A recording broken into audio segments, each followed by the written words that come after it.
Hello മക്കളെ. Yes, അപ്പൊ ഞാൻ അശ്വിനി മിസ്സിന്റെ അതേ സ്റ്റൈല് പിടിച്ചതാണ്. ഹലോ മക്കളെ, എനിക്കറിയാം. ഓക്കെ, അപ്പൊ എന്തായാലും നിങ്ങൾ എല്ലാവരും പ്ലസ് ടു മക്കളെ എല്ലാവരും തന്നെ മിസ് ടൈം ടേബിൾ ഒക്കെ വന്ന് എക്സാം എഴുതാൻ ഇങ്ങനെ റെഡി ആയിട്ട് ഇരിക്കുകയായിരിക്കും. അത്ര റെഡി ആണോ വെച്ചാൽ റെഡി ആയിരിക്കുമല്ലോ അല്ലെ, റെഡി ആവാനുള്ള നടന്നുകൊണ്ടിരിക്കുകയായിരിക്കും. അപ്പൊ യെസ്, അപ്പൊ നിങ്ങൾക്ക് എല്ലാവർക്കും ഒരു ജനറലി വരുന്ന ഒരു സംശയമാണ് ഏതൊക്കെ ചാപ്റ്റേഴ്സിൽ നിന്ന് എത്ര മാർക്സ് ആണ് എക്സ്പെക്ട് ചെയ്യേണ്ടത്. നിങ്ങൾക്ക് ഒരു ടോട്ടൽ മാർക്സിൽ ഏകദേശം എത്ര ആയിരിക്കും ഓരോ ചാപ്റ്ററിൽ നിന്നും വരുന്നത് എന്നുള്ളത്. അതായത് നിങ്ങൾക്ക് ഇപ്പോൾ ഓൾറെഡി എനിക്ക് തോന്നുന്നു ടൈം ടേബിൾ വന്നു കഴിഞ്ഞു. അപ്പൊ നിങ്ങൾ ഇനി ഓരോ ചാപ്റ്റേഴ്സ് ആയിട്ട് ഇങ്ങനെ പടിപടിയായിട്ട് റിവൈസ് ചെയ്ത് പോവുമായിരിക്കും, പഠിച്ചു പോവുമായിരിക്കും. ചിലപ്പോൾ റിവിഷൻ ഒന്നും ആയിട്ടുണ്ടാവില്ല, പഠിക്കാൻ തന്നെ തുടങ്ങിയിട്ടേ ഉണ്ടാവുള്ളൂ. പക്ഷെ എന്തായാലും നിങ്ങൾക്ക് ചാപ്റ്റേഴ്സ് ഏതൊക്കെയാണെന്ന് അറിയാലോ. ഇല്ല, ഇനി അതിൽ കൺഫ്യൂഷൻ ഉണ്ടെങ്കിൽ ഞങ്ങൾ ഈ ഒരു വീഡിയോയിൽ നിങ്ങൾക്ക് ചാപ്റ്റേഴ്സും അതേപോലെ തന്നെ ഓരോ ചാപ്റ്റേഴ്സിൽ നിന്ന് നിങ്ങൾക്ക് മാക്സിമം എത്ര മാർക്സ് നിങ്ങൾക്ക് എക്സ്പെക്ട് ചെയ്യാം എന്നുള്ളൊരു ഐഡിയ കൂടി നിങ്ങൾക്ക് കിട്ടും. അപ്പൊ നിങ്ങൾ ത്രൂ ഔട്ട് ഈ വീഡിയോ കാണുക കേട്ടോ. എനിക്ക് തോന്നുന്നു ഇതിലൂടെ ഇവർക്കൊരു കാര്യം മനസ്സിലാവും. അതായത് ചില ചാപ്റ്റേഴ്സിന് എത്ര ഇമ്പോർട്ടൻസ് കൊടുക്കണം.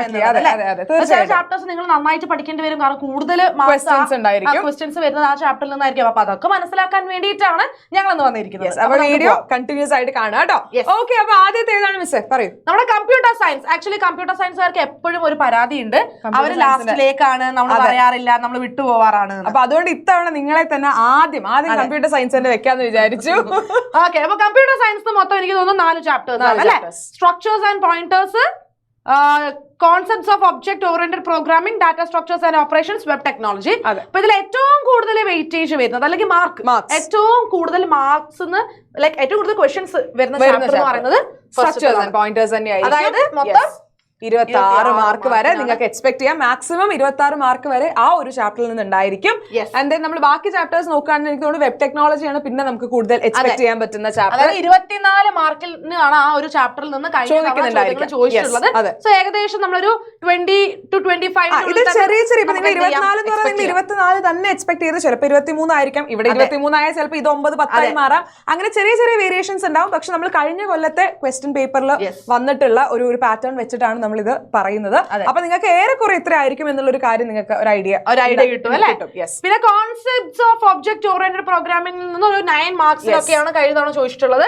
ഡാറ്റ സ്ട്രക്ചേഴ്സ് ആൻഡ് ഓപ്പറേഷൻസിൽ നിന്ന് ഒരു 15 മാർക്സിന് വരെ നിങ്ങൾക്ക് എന്ത് ചെയ്യാം, ക്വസ്റ്റ്യൻസ് പ്രതീക്ഷിക്കാം.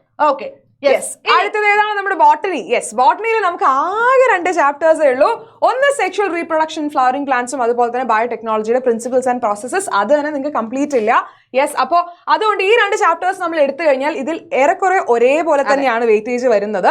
അപ്പോൾ സെക്ഷൽ റീപ്രൊഡക്ഷനിൽ നിന്ന് നിങ്ങൾക്ക് 21 മാർക്സ് വരെ എക്സ്പെക്ട് ചെയ്യാൻ പറ്റും. ആൻഡ് ബയോടെക്നോളജി നോക്കുകയാണെന്നുണ്ടെങ്കിൽ 19 മാർക്സ്. സോ ഏകദേശം സെയിം ആണ്. ചിലപ്പോൾ 20 ആയിട്ടും അങ്ങനെയൊക്കെ വരാം, അങ്ങോട്ടും ഇങ്ങോട്ടൊക്കെ മാറാം. അതായത് ഇവിടെ ഇവരെ മനസ്സിലാക്കേണ്ടത് 2 ചാപ്റ്ററേ ഉള്ളൂ. അതുകൊണ്ട് ഈ ഒരു 30 മാർക്കിന് ആ 2 ചാപ്റ്ററിൽ നിന്ന് മാക്സിമം നമ്പർ ഓഫ് ക്വസ്റ്റ്യൻസ് എല്ലാ ടോപ്പിക്സും കവർ ചെയ്യുന്ന പോലെ തന്നെയാണ് ചോദ്യങ്ങൾ ഉണ്ടായിരിക്കുക. ഒന്നും സ്കിപ്പ് ചെയ്യാൻ പറ്റില്ല അല്ലെ. ഒരു ഭാഗവും സ്കിപ്പ് ചെയ്ത്, കാരണം ഈ പറഞ്ഞ 2 ചാപ്റ്റേഴ്സ് ഉള്ളതുകൊണ്ട് അതിൽ നിന്ന് തന്നെ ക്വസ്റ്റ്യൻ ഇടണം നിർബന്ധമാണ്. അപ്പൊ അതുകൊണ്ട് അതിൽ ഏത് മുക്കും മൂലയും പഠിച്ചു വെക്കുക, എവിടെ നിന്ന് വേണമെങ്കിലും ക്വസ്റ്റ്യൻസ് നിങ്ങൾക്ക് എക്സ്പെക്ട് ചെയ്യാം. ഓക്കെ, ഇനി നമ്മൾ കെമിസ്ട്രി അല്ലെ. കെമിസ്ട്രി നോക്കുകയാണെങ്കിൽ 4 ചാപ്റ്റേഴ്സ് ആണ് നിങ്ങൾക്ക് മൊത്തം പഠിക്കാനുള്ളത്. ഫസ്റ്റ് ചാപ്റ്റർ ആണ് സൊല്യൂഷൻസ്. അതിൽ നിന്ന് എന്തായാലും 20 മാർക്കിന്റെ അടുത്ത് തന്നെ ചോദ്യങ്ങൾ വരുന്നതായിരിക്കും. അപ്പൊ ഇമ്പോർട്ടന്റ് ചാപ്റ്റർ ആണ് അല്ലെ, മാക്സിമം വെയിറ്റേജ് വരുന്നുണ്ട്. അതേപോലെ ഇലക്ട്രോ കെമിസ്ട്രിയും 21 മാർക്കിന് കഴിഞ്ഞ തവണ ചോദിച്ചിട്ടുണ്ട്. അപ്പം ഈ 2 ചാപ്റ്റേഴ്സും ഈക്വലി ഇമ്പോർട്ടന്റ് ആണ്. ആൻഡ് ദെൻ കെമിക്കൽ കൈനറ്റിക്സും അതുപോലെ D and F block elements രണ്ടിൽ നിന്നും ഏകദേശം 17 മാർക്ക്. ഓക്കെ, 17 മാർക്സ് വരെ നിങ്ങൾക്ക് എക്സ്പെക്ട് ചെയ്യാം. അപ്പൊ നോക്കിക്കഴിഞ്ഞാൽ വലിയ വ്യത്യാസമൊന്നുമില്ല. അതെ, ഒക്കെ ഒരേപോലെ തന്നെയാണ്. അതെ, അപ്പൊ അതുകൊണ്ട് ഈ 4 ചാപ്റ്റർ നിങ്ങൾ ഈക്വൽ ഇമ്പോർട്ടൻസോട് കൂടി തന്നെ പഠിക്കുക കേട്ടോ. ഓക്കെ, ഇനി നമ്മുടെ ഫിസിക്സ് നോക്കുകയാണെങ്കിൽ 4 ചാപ്റ്റേഴ്സ് ആണ് വരുന്നത്. അതിൽ തന്നെ ഏറ്റവും കൂടുതൽ വെയിറ്റേജ് വരുന്നത് first chapter electric charges and fields അല്ലെ. 23 മാർക്കിനാണ് കഴിഞ്ഞ തവണ ചോദ്യങ്ങൾ ചോദിച്ചിട്ടുള്ളത്. തൊട്ട് ബാക്കിൽ തന്നെ ആരുണ്ട്? ഇലക്ട്രോസ്റ്റാറ്റിക് പൊട്ടൻഷ്യൽ ആൻഡ് കപ്പാസിറ്റൻസ് ഉണ്ട്. അതിൽ നിങ്ങൾക്ക് 21 മാർക്സ് വരെ എക്സ്പെക്ട് ചെയ്യാം. പിന്നെ കറന്റ് ഇലക്ട്രിസിറ്റി എന്ന് 18 മാർക്സിനും പിന്നെ മൂവിംഗ് ചാർജസ് ആൻഡ് കുറച്ചും കൂടി കുറവാണ്, 16 മാർക്സ് വരെ.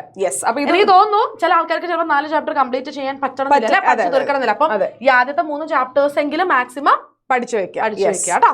ഓക്കെ, ഇനി സുവോളജി. ഞാൻ നോക്കിയിരുന്നു ബോട്ടണി കഴിഞ്ഞ ഇന്ന് നമ്മൾ മൊത്തം വെറൈറ്റി പിടിച്ചുകൊണ്ടായിരിക്കും. ഓക്കെ, സോളജിയിൽ നിന്ന് 3 ചാപ്റ്റേഴ്സ്. ആ 3 ചാപ്റ്റേഴ്സിൽ നമ്മൾ പറയുകയാണെങ്കിൽ നിങ്ങളോട് ഞാൻ എപ്പോഴും പറയാറുണ്ട്, ഞങ്ങൾ എപ്പോഴും പറയാറുള്ള ഒരു കാര്യമാണ്, +2 ബയോളജി മൊത്തം എടുത്ത് നോക്കിയാൽ 3 ചാപ്റ്റേഴ്സ് ആണ് ഏറ്റവും കൂടുതൽ വെയിറ്റേജ്. അത് ബോർഡ് എക്സാമിനോ ഏത് എക്സാമിനോ ആയിക്കോട്ടെ. ഒന്ന് ബയോടെക്നോളജി, പിന്നെ ഒന്ന് പ്രിൻസിപ്പിൾസ് ഓഫ് ഇൻഹെറിറ്റൻസ് ആൻഡ് വേരിയേഷനും, ഇനി നിങ്ങൾ പഠിക്കാൻ പോകുന്ന നമ്മുടെ മോളിക്യുലർ ബയോളജി അല്ലേ.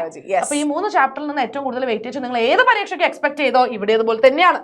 ജെനറ്റിക്സിൽ നിന്ന് 19 മാർക്കിനാണ് ചോദ്യങ്ങൾ ചോദിച്ചത്, അത് 20 ആകാം. വളരെ ഇമ്പോർട്ടന്റ് ആയിട്ടുള്ള ചാപ്റ്റർ തന്നെയാണ് മക്കളെ. യെസ്, അത് കഴിഞ്ഞ ഹ്യൂമൻ റീപ്രൊഡക്ഷൻ 16 മാർക്കിന്, പിന്നെ റീപ്രൊഡക്റ്റീവ് ഹെൽത്ത് 10 മാർക്കിനാണ് ചോദിച്ചിരിക്കുന്നത് കേട്ടോ. യെസ്, കുട്ടികൾ വിചാരിക്കുന്നുണ്ടാവും റീപ്രൊഡക്റ്റീവ് ഹെൽത്ത് ആണ് ഇതിൽ കുറച്ച് ചെറിയ ചാപ്റ്റർ, പക്ഷെ അതുകൊണ്ട് തന്നെ കുറച്ച് മാർക്ക് അതിൽ നിന്നുള്ളൂ. അപ്പൊ കൂടുതൽ പഠിക്കാനുള്ളത് കൂടുതൽ ബുദ്ധിക്ക് കളിച്ചത്.